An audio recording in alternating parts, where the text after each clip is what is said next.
नमस्कार सांग माने मो चैनल को आपण मानक स्वागत। आजिर भिडियोटी रे आमे जानिबा केउ दिन तुलसी गछरे पानी देई किंबा तुलसी पत्र छिंडेबा द्वारा आम घरे अशुभ होई थाए। एहा कोउ दिन करबा उचित नुहे से विषय रे भिडियोटी रे आपण जानि परिबे। भिडियोटी को शेष पर्यंत देखंतु। भिडियोटी जदि पसंद आसे लाइक शेयर सब्सक्राइब करने को भूलिबे नहीं। तेबे आसंतु आरंभ करिबा आजिर भिडियोटी को। दर्शक बंधु, तुलसी गछ हेउछि हिंदू धर्म रे एक पवित्र चिन्ह। जेउठी तुलसी अछि सेठी लक्ष्मी ओ विष्णुकर कृपा अछि बोली विश्वास करा जाए। किंतु एक प्रश्न सदाबेले मन को आसे, रविवार दिन एही पवित्र तुलसी गछ को पानी दिया जाए नहीं ओ ताहार पत्र मध्य छिंडा जाए नहीं। काहींकि एही पछरे मुख्य वैशिष्ट्य कौन रही आसंतु जानिबा। बंधुगण, यह जानिबा पूर्वरु आजिर अनुचिंता जानिबा दरकार। दयाकरी भिडियोटी को शेष पर्यंत देखंतु। मयूरपंख माता सरस्वती एवं कार्तिकेयंकर अति प्रिय होइथाए। तेबे पिलांक पढ़िबा टेबुले पाखरे दुईटी मयूरपंख रखिबा द्वारा शुभप्रद हेबा सहित विद्या अर्जन रे सुधार आसीथाए। पारिवारिक कलहरु मुक्ति पाइबा पई बासगृहर पूर्व कांतरे 7टी मयूरपंख रखिबा द्वारा परिवार सदस्यंक मध्यरे मधुर संपर्क वृद्धि होइथाए। घरे सुख शांति मध्य वृद्धि होइथाए। शोइबा घरे दुईटी मयूरपंख रखिबा द्वारा स्वामी स्त्री जीवन रे मधुरता आसीथाए एवं सेमानक मध्यरे संपर्क मध्य मजबूत होइथाए। दक्षिण रे घरे दक्षिण पूर्व दिगरे अर्थात अग्निकोण रे मयूरपंख रखिबा द्वारा अत्यंत शुभप्रद हेबा सहित आर्थिक संकटर सम्मुखीन हेबाकू पड़ी न थाए एवं व्यवसाय रे मध्य उन्नति होइथाए। जदि घरे प्रत्येक दिन कली झगड़ा हेउथाए तेबे घरर मुख्य द्वार रे 3टी मयूर चंद्रिका लगाइबा द्वारा शुभप्रद होइथाए एवं परिवार रे कलह दूर होइथाए। जदि घर उपरे कुदृष्टि पड़िबा हेतु अशांति देखा जाए तेबे घरर ऐशान्य कोण रे कृष्णंकर फोटो सहित मयूर चंद्रिका लगाई रखिबा द्वारा सुख शांति प्राप्त होइथाए एवं वायुदोष मध्य दूर होइथाए। जदि शत्रु हैराण करुथांती तेबे शत्रु उपरे विजय प्राप्त करिबा पई शनिवार एवं मंगलवार दिन हनुमान मंदिर को जाई हनुमानंक मथारे सिंदूर नेई मयूर चंद्रिका रे लगाई नदी रे प्रवाहित करिबा द्वारा शत्रु दमन होइथाए। जदि कौनसी कार्य बहु दिनरु करबाकू चेष्टा करुथांती कार्य रे सफलता मिलु न थाए तेबे पाखरे मयूर चंद्रिका रखिबा द्वारा समस्त अटकी थिबा कार्य संपूर्ण होइथाए एवं कार्य रे सफलता मिलिथाए। घरर मुख्य द्वार रे थिबा गणेश मूर्ति पाखरे मयूर चंद्रिका रखिबा द्वारा शुभप्रद होइथाए एवं घरे जदि कौनसी वास्तुदोष उत्पन्न हेउथाए तेबे तार दूर मध्य होइथाए।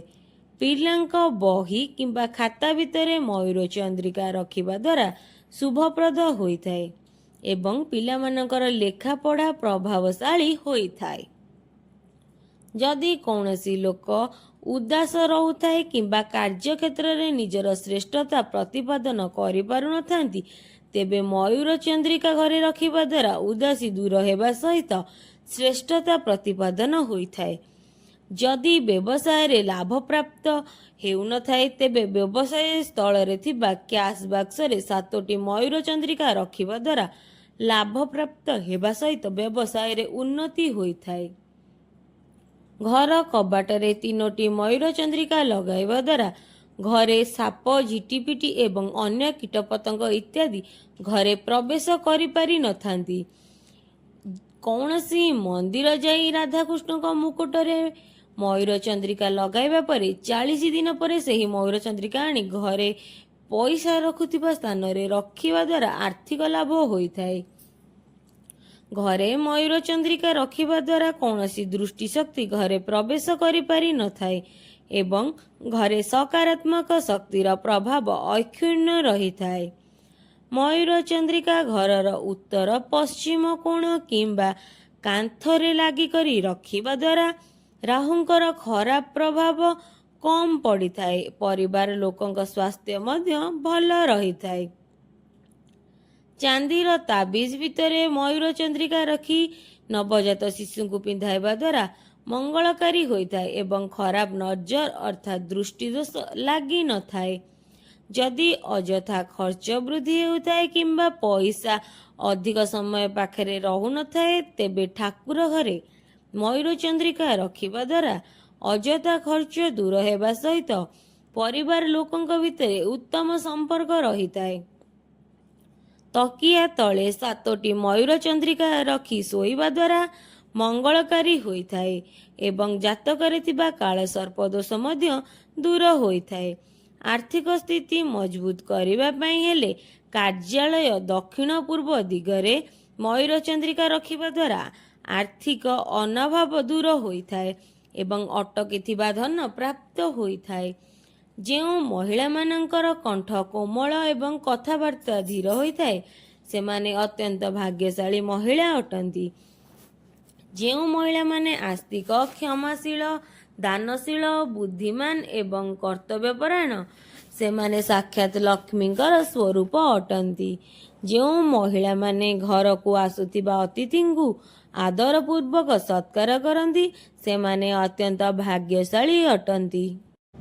ଯେଉଁ ମହିଳାମାନେ ସକାଳ ଓ ସନ୍ଧ୍ୟାରେ ଘରେ ଦେବୀ ଦେବତାଙ୍କୁ ଧୂପ ଦୀପ ଦେଇ ପୂଜା କରନ୍ତି, ସେମାନେ ଭାଗ୍ୟବତୀ ହୋଇଥାନ୍ତି। ଯେଉଁ ମହିଳାମାନଙ୍କର ଗାଲ ଗୋଲ ଗୋଲ, ସୁନ୍ଦର ଓ ଶିର ଦେଖାଯାଇ ନଥାଏ, ସେମାନେ ଦୈବୀ ଗୁଣଯୁକ୍ତ ମହିଳା ଅଟନ୍ତି।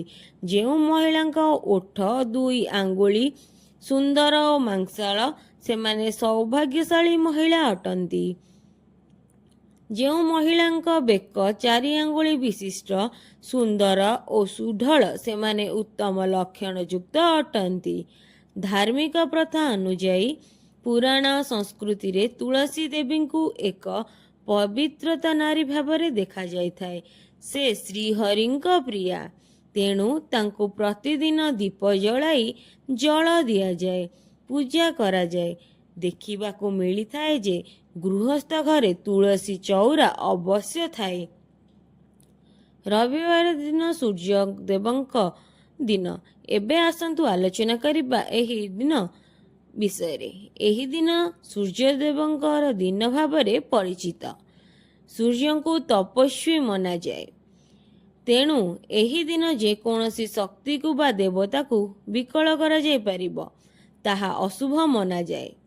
ତୁଳସୀ ଲକ୍ଷ୍ମୀଙ୍କର ରୂପ, ତେଣୁ ଏହି ଦିନ ତାଙ୍କୁ ଦୁଃଖ ଦେବା ଉଚିତ ନୁହେଁ।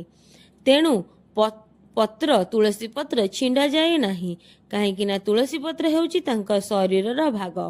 ତାଙ୍କୁ ବିଷ୍ଣୁଙ୍କ ପାଖରେ ଅର୍ପଣ କରିବା ପୂଜା କରିବାର ଅଂଶ।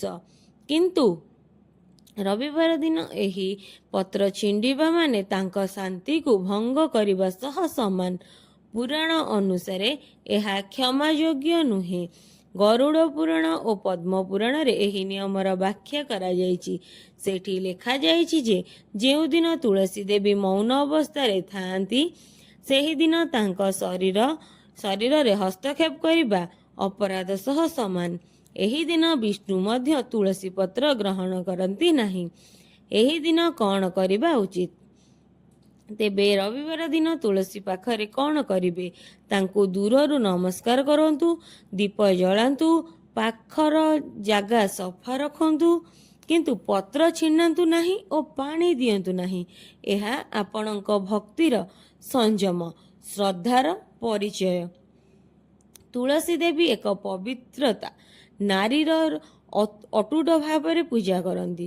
ତେଣୁ ଅନେକ ପୁରାଣ ଗାଥାରେ ଉଲ୍ଲେଖ ଅଛି ଯେ ତାଙ୍କର ମାନବ ଶରୀର ତଥା ଆତ୍ମା ଗଛ ରୂପେ ବଦଳି ଯାଇଥିଲା।